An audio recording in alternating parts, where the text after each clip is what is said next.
Puji Tuhan. Saudara bisa bilang haleluya? Bisa bilang haleluya?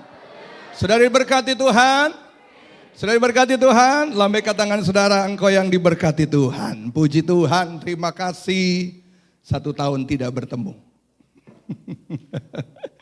Tapi tidak jadi mengapa, kita selalu disertai Tuhan. Amin. Karena kita percaya bahwa janji Tuhan iya dan amin. Kalau dia bilang iya, berjanji memberkati kita, menjaga, melindungi kita, maka itu janji Tuhan kita pegang pagi hari ini. Amin saudara. Terima kasih buat kesempatan pagi hari ini. Kita boleh kembali melihat, dan terima kasih buat kesempatan kepada gembala yang boleh mempercayakan saya untuk sama kita belajar kebenaran firman Tuhan. Yuk kita nggak usah banyak basa-basi, kita lihat firman pagi hari ini. Di dalam kitab Efesus pasalnya yang ke-10. Kitab Efesus pasalnya yang ke-6 maksud saya, saudara. Kitab Efesus pasal 6. Lihat baik-baik. Anda sering membaca ayat ini. Dari ayat 10 sampai dengan ayat 18. Tapi saya akan membacakan lewat-lewat, saudara perhatikan baik-baik.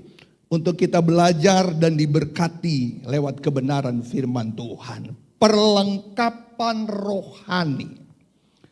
Akhirnya hendaklah kamu kuat di dalam Tuhan, di dalam kekuatan kuasanya. Kenakanlah seluruh perlengkapan senjata Allah, supaya kamu dapat bertahan melawan tipu muslihat iblis. 12. Karena perjuangan kita bukanlah melawan darah dan daging, tetapi melawan pemerintah-pemerintah, melawan penguasa-penguasa, melawan penghulu-penghulu dunia yang gelap ini, melawan roh-roh jahat di udara. 13. Sebab itu, ambillah seluruh perlengkapan senjata Allah, supaya kamu dapat mengadakan perlawanan pada hari yang jahat itu, dan tetap berdiri sesudah kamu menyelesaikan segala sesuatu. 14. Jadi, berdirilah tegap, berikat pinggangkan kebenaran, berbaju zirahkan keadilan. Kakimu berkasutkan kerelaan untuk memberitakan Injil damai sejahtera dalam segala hal keadaan. Pergunakanlah perisai imam, sebab dengan perisai itu kamu akan dapat memadamkan semua panah api dari si jahat. Dan terimalah ketopong keselamatan dan pedang roh, yaitu firman Allah. 18. Dalam segala doa dan permohonan, berdoalah setiap waktu di dalam roh, dan berjaga-jagalah di dalam doamu. Itu dengan permohonan yang tak putus-putusnya untuk segala orang kudus. Bisa bilang haleluya saudara? Apa sih yang terlintas waktu kita membaca Efesus pasal yang ke-6 ayat 10 sampai dengan ayat yang ke-18. Khususnya menyangkut dengan kehidupan kita. Di tengah keadaan dunia yang semakin sukar, saya bilang kepada jemaat, ayo kita lihat firman Tuhan Efesus 6 ini. Dengan kita melihat keadaan situasi hari-hari ini, apalagi sekarang lagi rame bagaimana Rusia dengan Ukraina. Ini sebuah perang yang mungkin ke kita nggak ada efek, tapi belum tentu saudara. Ini bisa merembet lebih jauh, bahkan sampai ada orang, bahkan pengamat bilang bisa saja ininya menjadi perang dunia ketiga. Itu sebabnya saya ingin mengajak kepada saudara bahwa mari di hari-hari terakhir menjelang kedatangan Tuhan, maka kita harus melihat bahwa yang pertama dari Anda membaca kitab Efesus pasal 6 ayat 10 sampai dengan ayat 18 bahwa dunia ini bukan Firdaus. Sekali lagi, dunia ini bukan sorga, beda loh. Makanya ada orang bilang, waduh enak ya sorga, dunia itu menurut Anda. Dunia ini bukan Firdaus, saudara, beda. Nah, itu sebabnya banyak orang yang seringkali hari-hari ini terlena dengan keadaan dunia. Kemarin-kemarin, tapi begitu pandemi terjadi, mereka bilang, dunia ini bukan Firdaus. Tapi saya mau beritahu bahwa dunia ini sebenarnya medan pertempuran. Nah, Bapak Ibu Saudara yang kasih dalam Tuhan Yesus Kristus, Paulus dari jauh hari ingin memberitahu kepada Anda dan saya sebagai gereja Tuhan, kita tinggal di dunia tapi jangan cinta dunia. Ngerti ya? Kita beraktivitas di dunia, kita berdagang di dunia, kita hidup di dunia, jangan kita cinta di dunia. Karena dunia ini bukan sorga, dunia ini bukan Firdaus, saudara. Nah, saudara yang kasih dalam Efesus pasalnya yang ke-6 ayat 12, kenapa? Karena dunia ini adalah sebuah medan pertempuran yang tanpa kita sadari itu nyata. Lihat baik, karena perjuangan kita, jadi kita melihat bahwa hidup ini adalah sebuah perjuangan. Hidup ini sebuah peperangan yang harus kita menangkan setiap hari. Jangan sampai kita kalah. Begitu. Di tengah keadaan yang semakin sukar, di tengah keadaan yang semakin sulit, kita melihat bahwa harusnya kita sadar bahwa Tuhan taruh kita di dunia ini bukan Firdaus, ini bukan sorga. Saudara, makanya saya heran, saudara, kalau ada orang yang menganggap bahwa nikmatnya di dunia ini karena dunia ini adalah sorga dunia. Saudara yang kasih cerita yang menarik tentang peristiwa bagaimana Abraham dan keponakannya Lot. Waktu Lot menganggap mereka keluar bersama-sama dari Urs-Kasdim, saudara. Bagaimana Abraham dengan Lot, waktu terjadilah pertengkaran banyak bagaimana budaknya Lot dan budaknya Abraham. Karena mereka memiliki harta benda yaitu peternakan mereka, kambing domba dan lain sebagainya. Terjadilah gesekan di sana. Maka Abraham bilang begini, Lot, please pilihlah kemana engkau mau pergi. Mau ke kiri, mau ke kanan, mau ke depan, mau ke belakang, terserah. Ya kan? Engkau pilih ke kiri berarti aku harus ke kanan. Kalau engkau pergi pilih ke depan berarti aku harus ke belakang. Alkitab bilang begini dalam ayat yang ke-10 dari Kejadian pasal ke-13. Cerita ini begitu menarik, saudara. Untuk memberitahukan kepada Anda dan saya, dia bilang begini, lalu Lot melayangkan pandangnya dan dilihatnya lah bahwa seluruh lembah Yordan banyak airnya seperti apa? Taman Tuhan. Sampai di situ saja. Akhirnya kita melihat Lot pergi ke sana. Di lembah Yordan, saudara. Yang kita tahu daerah Zoar. Yang kita tahu tentang peristiwa Sodom dan Gomora. Di sanalah Lot tinggal. Awalnya Lot melihat bahwa Sodom dan Gomora adalah seperti taman Tuhan. Dengar baik Bapak Ibu Saudara yang kasih. Kalau kita melihat atau mulai kita berpikir bahwa dunia ini Firdaus, dunia ini sorga, kita ketipu. Saudara, yang kita tahu saja orang-orang bayi yang baru lahir saja sudah penuh dengan tangisan. Saudara, ada yang pernah ngelihat waktu bayi melahirkan tiba-tiba bayi itu tertawa? Karena bayi baru lahir saja sudah tahu bagaimana dunia ini penuh dengan peperangan. Dunia ini penuh dengan perjuangan, saudara. Nah, itu sebabnya waktu saya membaca kitab Efesus pasal 6, 10 sampai 18 bahwa saya menyadari betul tentang keadaan hari-hari ini. Bahwa betul kita tinggal di dunia yang saya mau katakan begitu banyak persoalan, begitu banyak masalah, bahkan begitu banyak peperangan yang mau tidak mau kita harus menghadapinya. Nah, itu sebabnya waktu kita menyadari itu, maka mau hidup kita betul-betul bergantung kepada Tuhan. Amin. Waktu kita menyadari bahwa dunia ini penuh dengan beraneka ragam masalah, ujian, tantangan, dan peperangan. Bahwa kita harus sadar betul bahwa kita nggak bisa hidup tanpa Tuhan. Amin, saudara. Kita nggak bisa hidup kalau kita nggak bersandar kepada Tuhan. Makanya kita harus sadar betul bahwa tidak ada tempat yang paling aman di dunia ini kecuali di dalam Tuhan. Tidak ada tempat yang bisa membuat damai sejata di dunia ini. Kecuali di dalam Tuhan. Anda punya uang, Anda mau pergi ke Bali, ke Lombok, kemana lagi saudara, bolehlah. Hanya seketika, itu kan sorga dunia yang Anda bilang begitu, wah enak ya. Pulang ke rumah, peperangan lagi. Sampai di rumah, perjuangan lagi. Sampai di rumah, masalah lagi.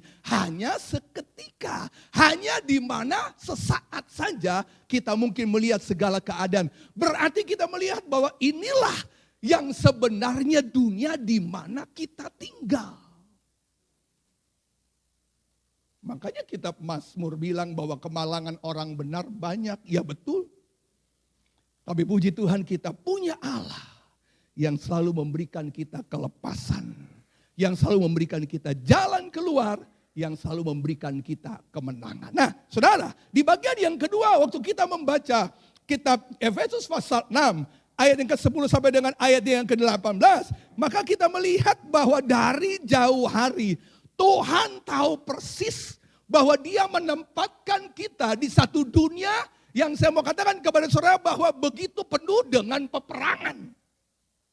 Saudara, nah itu sebabnya bahwa tidak ada kemampuan yang kita miliki, kehebatan apapun yang kita miliki nggak mampu. Makanya dalam Mazmur pasal yang ke-103, 14 sampai dengan ayat 16, kita bilang begini.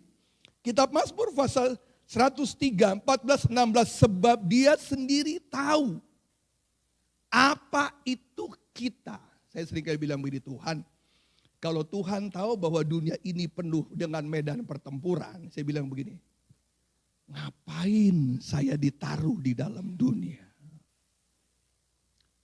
Ngapain Tuhan engkau taruh saya di Langansari? Ngapain Tuhan taruh saya di Ciamis? Kalau memang dunia ini penuh dengan peperangan Tuhan. Kan seringkali kita komen dengan Tuhan begitu. Kita sering gak bilang Tuhan kok begini ya? Tuhan udah jauh tahu dari hari saudara. Bahwa Tuhan punya agenda. Tuhan punya sebuah rencana yang unik dalam kehidupan kekristenan. Maka begini, kalau Tuhan tidak taruh Anda di keadaan dunia yang nyaman saman saja. Kenapa Tuhan tidak taruh kita di Firdaus? Kenapa Tuhan tidak taruh kita di sorga? Karena saya mau katakan kepada saudara bahwa Tuhan punya rencana yang hebat dalam hidup Anda. Karena Tuhan ingin supaya engkau dan Anda menjadi terang. Amin. Tuhan ingin supaya Anda dan saya menjadi garam di tengah keadaan dunia ini. Sehingga di tengah pandemi yang apapun yang sedang terjadi, garam dan terang itu tidak berubah. Dan itu ada pada Anda dan saya. Itu sebabnya jangan kita melihat bahwa Tuhan selalu punya tujuan. Tuhan selalu punya agenda. Tuhan selalu punya rencana. Waktu dia taruh engkau di dalam dunia ini. Makanya jangan bilang begini, Tuhan mah gak punya sesuatu kepada saya, salah besar. Ada rencana Tuhan yang dahsyat yang Tuhan sedang kerjakan dalam hidupmu. Walaupun dia tahu bahwa kita terbatas. Sebab dia sendiri tahu apa kita. Dia ingat bahwa kita ini debu. 15. Apapun manusia, hari-harinya seperti rumput, seperti bunga di padang, demikianlah ia berbunga. 16.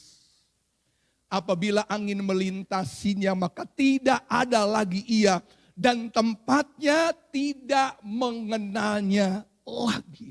Inilah keadaan kita yang sesungguhnya. Keadaan manusia yang tidak berdaya. Gak ada sebuah kebanggaan, sebuah kemegahan sedikit pun dari manusia. Saudara, tapi jangan kita pesimis dulu. Saudara, di tengah keadaan di dunia yang sulit, di tengah keadaan di dunia yang menakutkan, dengar baik, Tuhan sedang mendesain hidup kita untuk menjadi sebuah kehidupan yang betul-betul dipakai Tuhan dengan luar biasa di dalam dunia ini. Walaupun itu tidak mudah Bapak Ibu, walaupun itu tidak gampang saudara, tapi dengar baik. Makanya dalam Ayub pasalnya yang 14 ayat pertama sampai dengan ayat yang kedua, firman Tuhan bilang begini, manusia yang lahir dari perempuan singkat umurnya dan penuh kegelisahan. Ada yang lahir dari robot, angkat tangan. Atau ada yang lahir dari kayu atau dari pohon? Nggak ada. Berarti sama. 2. Seperti bunga ia berkembang, lalu layu seperti bayang-bayang ia hilang lenyap dan tidak dapat bertahan. Makanya dengar baik, saudara. Tuhan punya rencana yang hebat. Dia tahu bahwa manusia terbatas. Perhatikan, makanya Tuhan kasih fasilitas yang mumpuni, yaitu segala perlengkapan senjata Allah. Dengar baik, di tengah-tengah dia taruh kita. Saudara, dia tahu bahwa kita terbatas, kita diciptakan serupa segambar dengan Allah betul, tapi kita tidak sehebat dia, kita tidak semaha kuasa dia. Itu sebabnya dia kasih perlengkapan senjata Allah yang luar biasa. Waktu kita membaca ayat ini bahwa begitu komplitnya paket senjata Allah yang hebat yang Tuhan berikan kepada manusia. Kepada Anda dan saya, kepada gereja Tuhan. Saudara bisa lihat bahwa hebatnya bagaimana perlengkapan senjata yang Allah yang Tuhan berikan kepada manusia. Anda lihat baik-baik, dikatakan begini. Dalam ayatnya yang ke-14. Saudara. Jadi, berdirilah tegap, berikat pinggangkan kebenaran, berbaju zirahkan keadilan. 15. Perhatikan, kakimu berkasutkan kerelaan untuk memberitakan Injil damai sejahtera. 16. Dalam segala keadaan pergunakanlah perisai iman, sebab dengan perisai itu kamu akan dapat memadamkan semua panah api daripada si jahat. 17. Dan terimalah ketopong keselamatan dan pedang roh, yaitu firman Allah. 18. Dalam segala doa dan permohonan berdoalah setiap waktu di dalam roh dan berjaga-jaga di dalam doamu itu dengan permohonan yang tak putus-putusnya. Paket senjata Allah yang Tuhan berikan kepada gereja, kalau Anda perhatikan baik-baik, ini betul-betul tidak dapat, saya mau katakan, yang bisa menerobos. Kalau Anda lihat ini, suka nonton film-film perang zaman dulu ya saudara, bagaimana seorang pasukan itu, saudara, begitu dibekali dengan senjata yang luar biasa. Ya kan, dengan ketopong dia pakai, coba kelihatan matanya kecil. Begitu ditutup, lalu ada perisai, lalu ada pedang roh, bajunya begitu anti peluru, ya kan? Kalau sekarang anti peluru, kalau dulu kan kita melihat ya anti tombak dan lain sebagainya, sampai kepada kasutnya. Artinya bahwa betul-betul terlindungi untuk kita membaca ayat ini. Jadi paket senjata Allah ini Tuhan berikan kepada manusia karena Tuhan tahu bahwa kita adalah makhluk lemah. Dia punya agenda karena Tuhan ingin supaya gereja Tuhan harus menang. Amin, saudara. Dia tahu bahwa Anda dan saya harus menang. Itu sebabnya di tengah-tengah kelemahan kita, keterbatasan kita, Tuhan kasih paket senjata Allah. Bukan kasih paket sembako, saudara. Perhatikan baik-baik. Dia kasih paket senjata Allah yang begitu dahsyat untuk Anda dan saya. Waktu Anda dan saya tinggal di dunia hanya banyak orang. Persoalannya satu paket ini mereka pakainya nyicil. Ngerti ya saudara? Keraman. Tekudulah pakai perisai. Anda pakai ketopong saja. Makanya gak heran kalau engkau seringkali kalah. Seringkali kita gak pakai satu paket yang Tuhan berikan. Kita pakainya ya sudah ketopong saja. Kita pakainya sudah boleh katakan kasut aja, sepatu dari Tuhan. Kita nggak pakai apa yang Tuhan suruh, satu paket komplit yang Tuhan berikan untuk kita melawan, untuk kita keluar sebagai pemenang. Makanya banyak anak Tuhan, saya kepada saudara, lebih mementingkan paket sembako daripada paket yang Tuhan ingin supaya engkau menggunakannya setiap saat. Bukan cicil-cicil, bukan pakai yang tangan, pakai yang ketopong, lalu tidak pakai yang kasut dan lain sebagainya. Dan ini yang terjadi, saudara. Makanya kenapa banyak kekristenan kalah. Padahal kalau kita melihat tentang apa yang Tuhan berikan kepada kita, enggak ada alasan yang namanya gereja Tuhan kalah. Tidak ada alasan yang namanya anak Tuhan kalah. Kalau kita melihat satu paket perlengkapan senjata Allah yang Tuhan berikan. Nah, seringkali kita tidak melihat dan tidak melakukan itu. Nah, makanya dengan keterbatasan kita bahwa, saya mau bilang kepada saudara, saya butuh satu paket perlengkapan senjata Tuhan hari-hari ini. Saya butuh itu senjata rohani dalam hidup saya untuk menghadapi peperangan dunia yang begitu mengerikan hari-hari ini. Saudara, karena Alkitab bilang bahwa perjuangan kita bukan bicara tentang darah dan daging kita saja. Amin, saudara. Tapi begitu banyak yang harus kita hadapi, saudara. Bagaimana dengan pemerintah-pemerintah di udara, penghulu-penghulu di udara dan lain sebagainya. Kita melihat dengan keadaan dunia yang begitu menakutkan. Saya bilang, Tuhan, aku perlu satu paket senjatamu untuk aku bisa melihat pertahanan yang kuat, bahkan kemenangan yang Tuhan berikan dalam hidup saya. Nah, saudara yang kasih dalam Tuhan Yesus Kristus, jadi kita bisa melihat bahwa kita Tuhan dari jauh sudah tahu persis bahwa kita manusia lemah. Dia taruh kita di dalam dunia ini, tapi dia tidak tinggalkan kita kosong. Dia pakaikan kita sebuah baju yang komplit perlengkapan senjata Allah. Karena dia punya tujuan, engkau harus menang. Karena kemenangan itulah yang membawa engkau sampai nantinya pada kekekalan yang Tuhan siapkan. Makanya kita tidak akan pernah bisa bertumbuh. Kita tidak akan pernah bisa menjadi dewasa kalau kita tidak menghadapi sebuah peperangan. Saudara, bahwa kita akan melihat bahwa kemenangan dihasilkan karena adanya peperangan itu. Jadi mau tidak mau, kalau Tuhan taruh di kita bahwa Tuhan sedang membentuk engkau dan saya untuk berperang dan engkau keluar sebagai pemenang dan engkau akhirnya bisa melihat kemenangan itu menghasilkan kekekalan sorga yang sesungguhnya, bukan sorga dunia. Itu yang Tuhan inginkan. Jadi saudara kasih dalam Tuhan Yesus Kristus, mari hari-hari kalau kita menyadari itu bahwa waktu kita membaca Efesus pasal 6 ayat 10 sampai 18 bahwa dunia ini bukan sorga. Dunia ini bukan Firdaus dan kita adalah manusia yang paling lemah. Kita butuh perlengkapan senjata Allah. Nah, lalu di bagian yang ketiga, saudara, kita melihat di bagian ketiga bahwa tidak, saya mau katakan bahwa kita memiliki sebuah jaminan mutlak untuk menjadi pemenang. Kita melihat dari apa yang kita baca, kita memiliki sebuah jaminan yang sah dari Tuhan. Dengan dia kasih paket itu, senjata Allah bahwa jaminan Tuhan, iya dan amin, itu harus menjadi gereja dan itu harus menjadi milik Anda dan saya. Nah, saudara yang kasih dalam Tuhan Yesus Kristus, jadi kita bisa melihat bahwa ini yang Tuhan mau dalam kehidupan kita sebagai gereja Tuhan. Bahwa Tuhan ingin memberikan segala sesuatu yang dia berikan bahwa engkau harusnya keluar sebagai pemenang dalam keadaan situasi yang bagaimanapun. Karena Tuhan kasih fasilitas. Tuhan berikan semuanya itu. Dengan komplit dia berikan. Dan tidak ada alasan untuk kita kalah. Tidak ada alasan untuk kita mundur.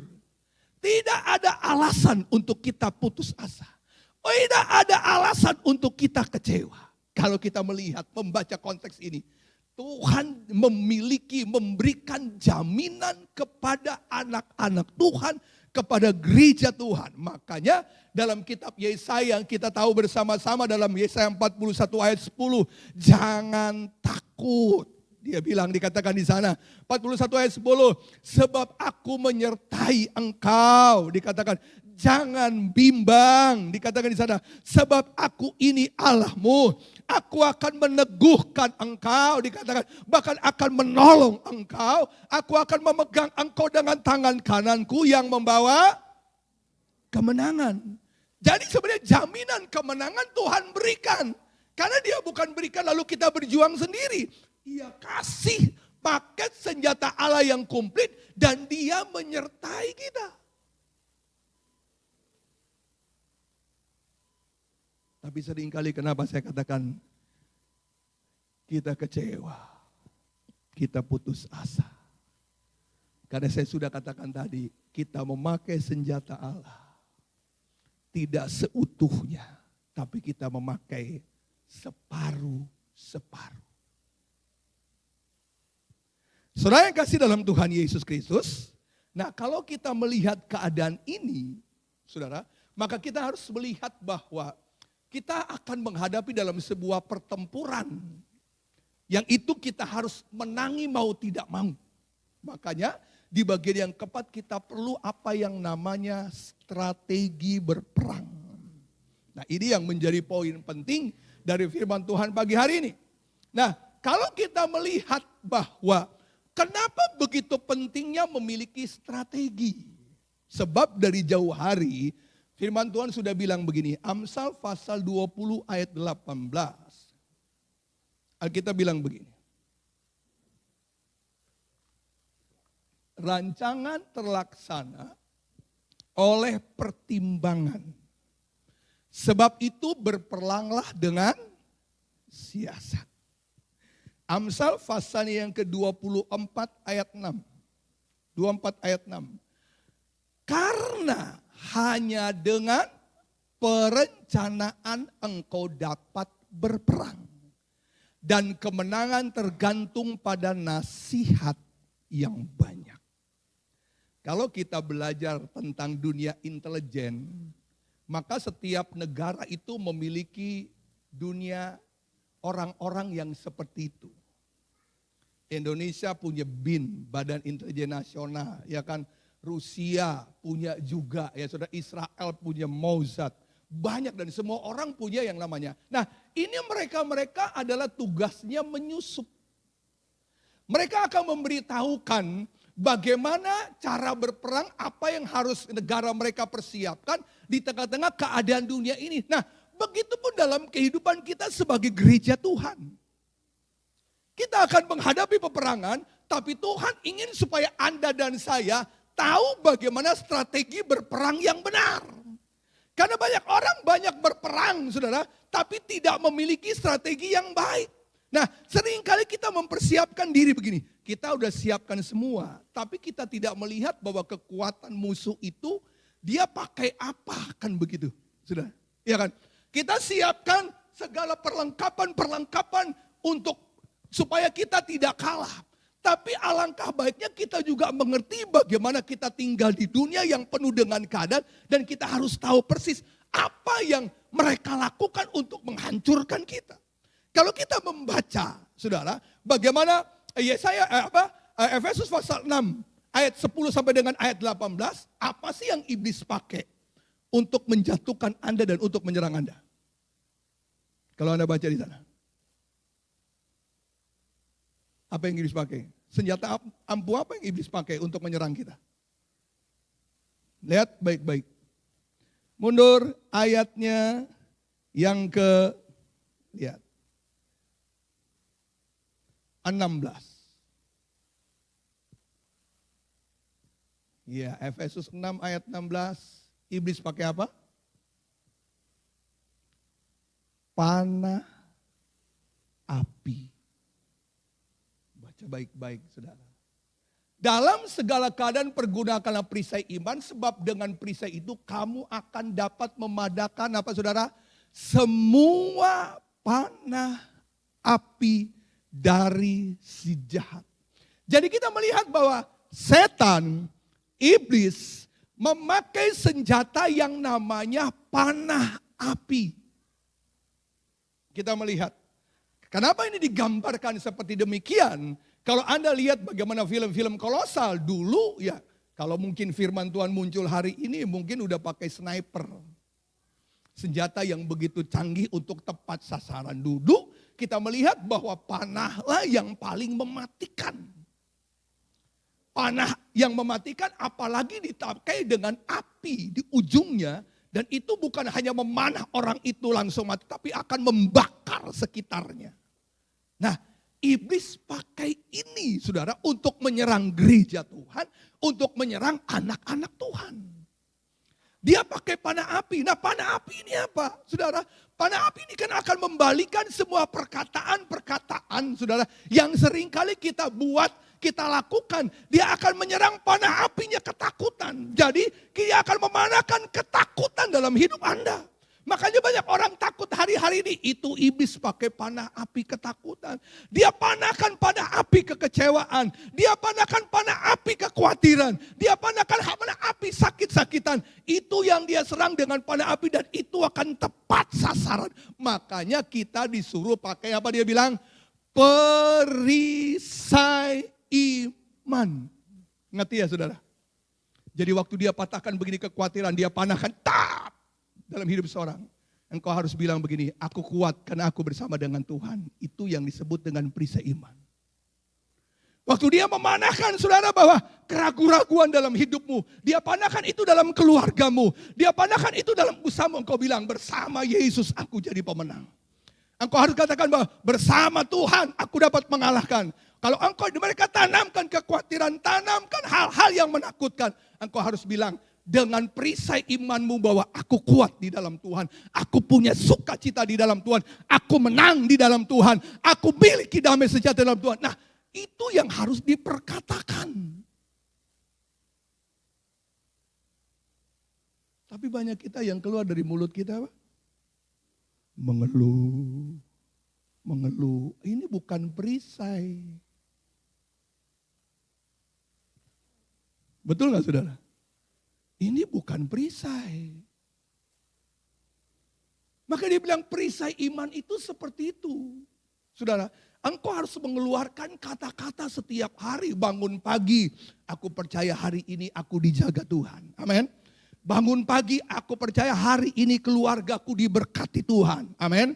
Bangun pagi hari ini, bangun pagi Tuhan, aku percaya tubuhku kuat, tubuhku sehat. Amin, saudara. Itu yang engkau katakan. Kalau waktu bangun pagi engkau mulai mengatakan amarah, bangun pagi engkau mengatakan gerutumu, bangun pagi engkau mulai kecewa, itu bukan perisai iman, itu panah api sedang mengarah pada dirimu dan engkau sedang siap-siap kalah. Dia pakai panah berapi, saudara. Makanya kita harus mempertahankannya dengan perisai iman. Nah, saudara yang kasih dalam Tuhan Yesus Kristus. Nah, banyak kita tidak mengerti, saudara, tentang strategi iblis ini. Dan saya mau katakan bahwa dia akan menyerang sasaran-sasaran di mana kita lemah. Ya, saudara. Di mana kita penuh dengan keadaan yang kebimbangan, itu yang dia serang dalam kehidupan kita. Nah, untuk memiliki perisai iman kan saudara, bahwa iman timbul dari pendengaran akan firman. Yang setuju katakan amin. Itu firman Tuhan bilang saudara. Itu sebabnya kita melihat bahwa Tuhan mau supaya Anda dan saya ada di sana. Dalam Roma pasal 10 ayat yang ke-17. Roma pasal 10 ayat 17. Firman Tuhan bilang, jadi iman timbul dari pendengaran dan pendengaran oleh firman Kristus. Anda akan punya perisai iman yang tangguh, perisai iman yang tidak dapat ditembus. Waktu Anda dengar firman, bukan dengar omongan orang. Bukan dengar keadaan dunia yang sulit di media massa. Anda harus dengar firman dan baca firman, maka perisai imanmu semakin tangguh.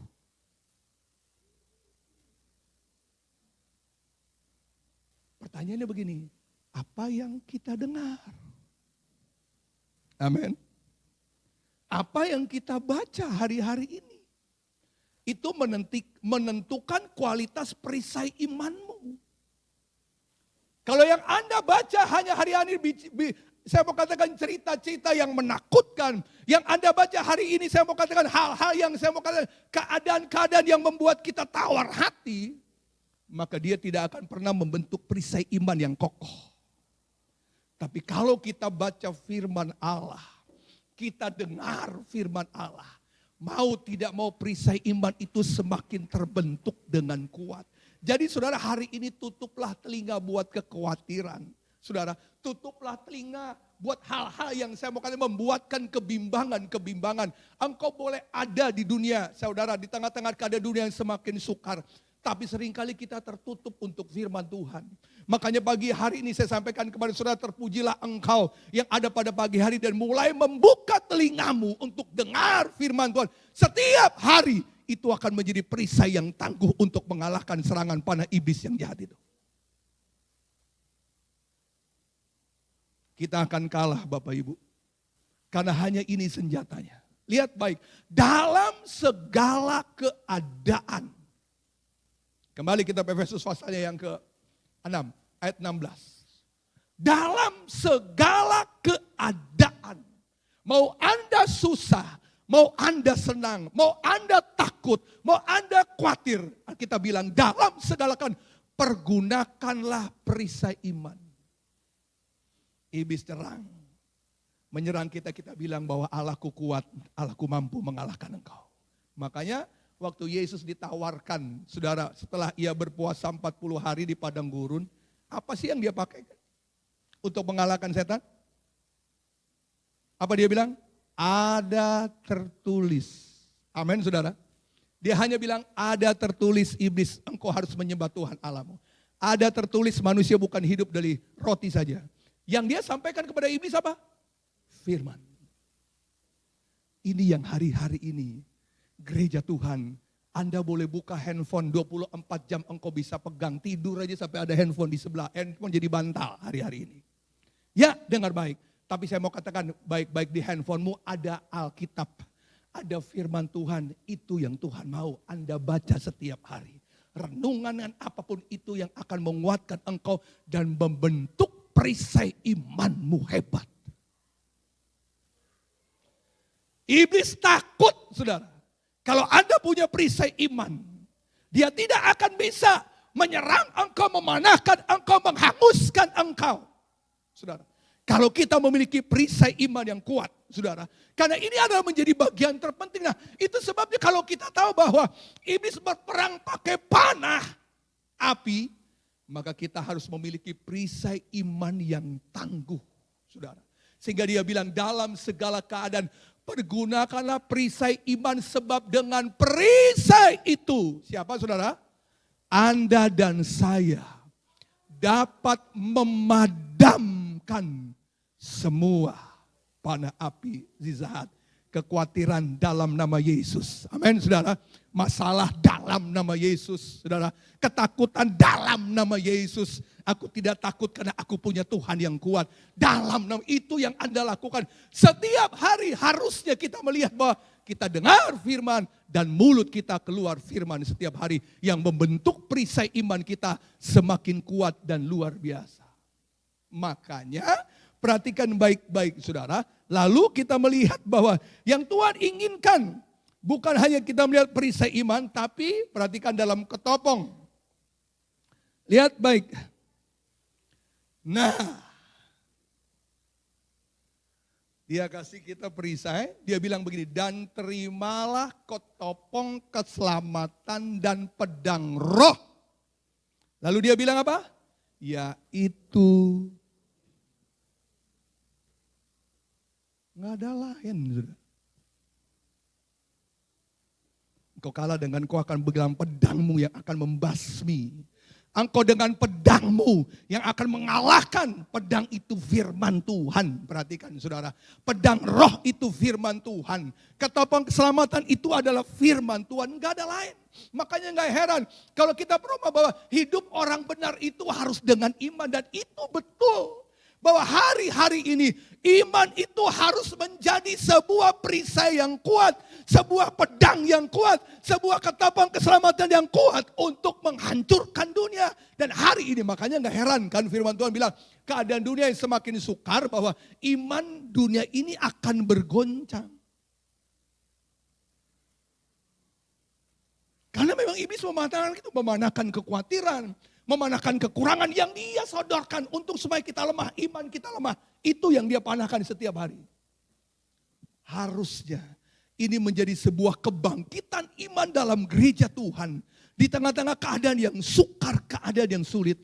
Perisai iman itu pedang roh. Saudara, betul-betul berfungsi dalam diri Anda dan saya. Untuk menghancurkan iblis. Untuk menghancurkan kuasa kegelapan. penghulu-penghulu udara. Supaya kita bisa melihat kemenangan yang Tuhan berikan dalam kehidupan kita. Makanya kan saudara, dalam Yosua pasal pertama ayat 8, kita perkatakan setiap hari itu firman Tuhan. Jangan engkau lupa memperkatakan Taurat ini, dia bilang. Tetapi renungkanlah itu apa saudara? Siang dan malam. Supaya engkau bertindak hati-hati sesuai dengan segala yang tertulis di dalamnya. Kita bilang saudara, sebab dengan demikian perjalananmu akan berhasil dan engkau akan beruntung. Yaitu Taurat Tuhan, yaitu firman Tuhan, perkatakan setiap hari, aku berhasil. Amin saudara, aku beruntung. Karena firman-Mu berkata, aku pegang janji. Itu yang saya mau katakan, setiap hari klaim firman Tuhan dan itu membentuk perisai iman semakin kuat. Karena engkau akan menang di waktu engkau memakai perisai iman. 1 Yohanes pasal yang kelima ayat 4 dan ayat kelima. 1 Yohanes pasal yang kelima 4 dan 5. Sebab semua yang lahir dari Allah. Perhatikan baik-baik. Mengalahkan dunia. Dan inilah kemenangan kita yang mengalahkan dunia. Apa saudara? Apa saudara? Katakan iman saya. 1, 2, 3. Mulai bertumbuh imannya. Iblis mulai takut kalau engkau bilang saya memiliki iman yang besar. Karena saya punya Allah yang besar. Amin.